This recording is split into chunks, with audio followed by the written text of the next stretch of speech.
There's a word I want you to remove from your conversation with yourself when it comes to any health driven goal that you might have, whether that's to lose weight or whatever that is. Eat better, move more. It's basically what it all boils down to, right? I want to eat better, I want to move more, or both. The word I want you to remove is consistent. Get rid of it. Get rid of it. Get rid of it. Nothing is going to set you up worse than thinking you have to be consistent with something. You don't. Everything that has to do with this is not consistent. Your willpower is not consistent. Your motivation is not consistent. Life is not consistent. The environment that you are trying to control is not consistent. Your mood is not consistent. Your body is not consistent. Your sleep is not consistent. Nothing is consistent. So asking yourself to be consistent with something, even as simple as drinking water every day, you're going to be blocked. It's just the way it is. And what we tend to do is when we think, I got to be consistent doing this, I got to consistently work out, I got to consistently drink this, I got to consistently eat this, I got to consistently not do this, I've got to consistently not eat that.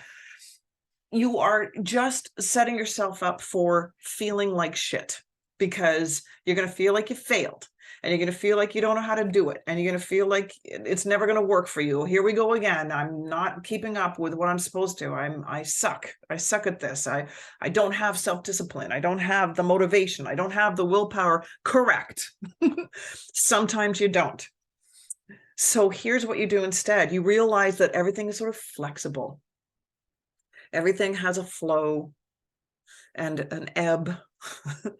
And you allow that to exist in this health goal journey that you are on. So instead of saying, I have to be consistent, or even I want to be consistent, I want you to instead say, I'm going to be more frequent with this. I'm going to do this more often. It's a much softer, gentler approach. And for some bizarro reason, we're convinced that we, now that we're adults, shouldn't take a more gentler, softer approach with ourselves. It's so weird, right? Like you wouldn't berate a kid the way you berate yourself, right? There's still a little kid in you. And what you're really battling up against in this thing, this sort of mental and emotional tug of war between what you want and what you don't want to do, right? You want to achieve these things, but you also don't want to, because you'd much rather stay on the couch or continue to eat the ice cream or whatever it is, right? That you're either trying to get rid of or trying to include. You know, part of you wants to go to the gym and the other part is like, no, you don't. Stay here. Like, come on, you're exhausted. You know, it's going to come up with all of the reasons why you shouldn't do the thing that you actually do kind of desire. It's because there's two parts of your brain constantly talking to each other here. The part of your brain that's trying to stay in the don't do it is the very primitive part of your brain that's been keeping you alive, and that's its job. And it's all about saving energy. It's all about avoiding any kind of pain, emotional, mental, or physical pain. And it's all about seeking pleasure, which really is for us right now sort of comfort, right? We really want comfort. We want to take it easy. We're exhausted and stressed out human beings.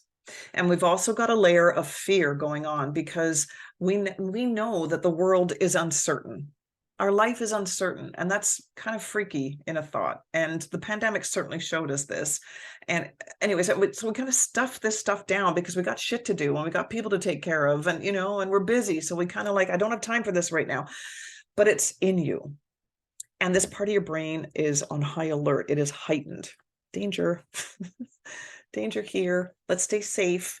And even if where you're at right now in the status quo, which is where it wants you to stay, even if that's not super comfortable, it's far more comfortable for that part of the brain, as far as it's concerned, than the unknown, than change. Staying in the status quo, even if it's not ideal, is way more, well, safe, way less scary than changing. And what you're doing when you're incorporating a health goal is you are asking for change. You're actually shifting your identity. You're actually changing who you are. You're going to become the person who drinks X amount of liters of water, whatever's trending right now, and how much water you should be taking. You're going to become the woman who goes to the gym 3 times a week, or whatever the hell your choice is. You're going to become the woman who wakes up at 5 and does her yoga routine. You're going to become the woman who journals at night. You're going to become the woman who goes to bed at 9. You're going to be all of these things that you're hoping and aspiring towards. And when you think about it, that part of your brain is going, whoop, whoop, no, no, no, no. Hell no, fuck no. No, no, no. We're staying right where we are. You know what? You know what's even better than that? Eating ice cream. You know what's even better than that? Staying up and just one more episode. You can do this. You know, it's going to try and convince you to stay the way you are, even though the other part of you really wants something different. So we got to nurture that part of your brain.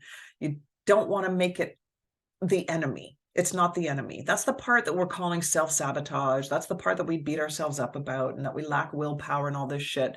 That's not what's going on here. It's just this wonderful, cute, slightly misguided, very immature part of your brain that just wants to keep you safe in the status quo. And we just have to say, it's okay. I get what you're doing here. Yes, I want you to talk to your brain. You're talking to yourself anyway, so let's talk to it intentionally and consciously.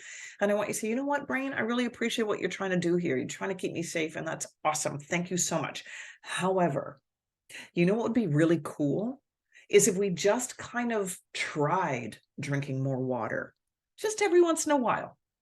Or if we just sort of tried not eating after 8 o'clock, let's just give it a try. Let's try it for like 2 weeks and see what happens. We don't have to do it every night, you know, maybe.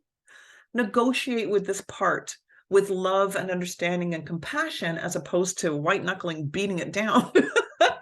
Right? And then just take it from there. Take it with an energy of curiosity and interest, patience and compassion.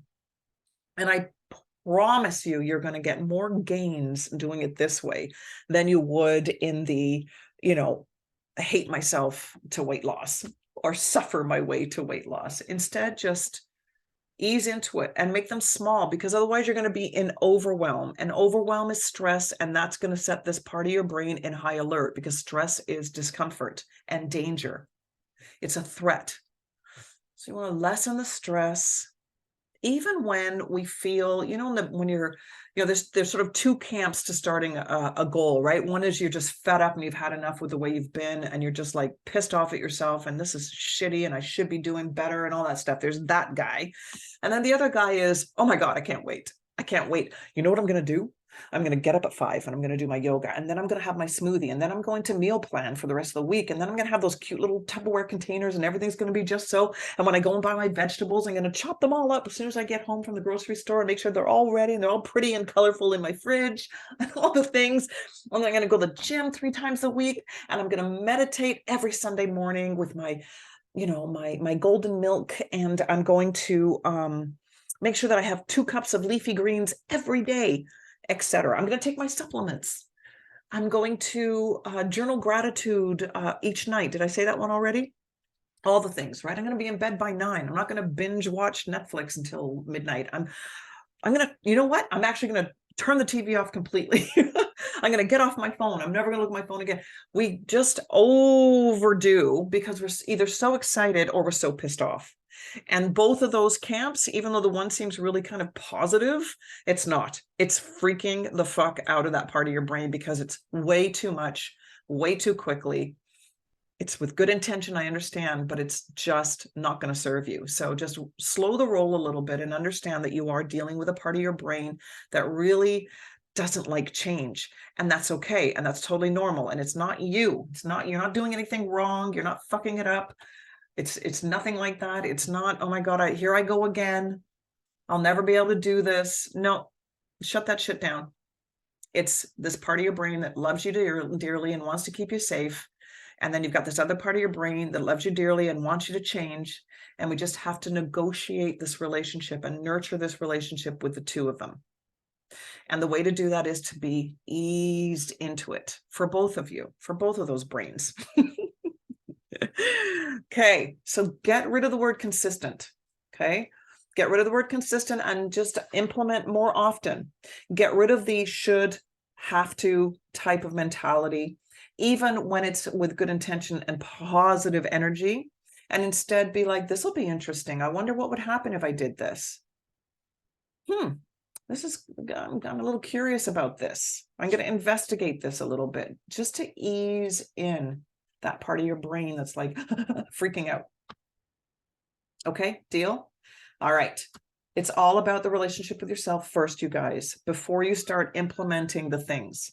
All right. I'll talk to you soon. And I'm looking awkwardly for the button. All right. Take care.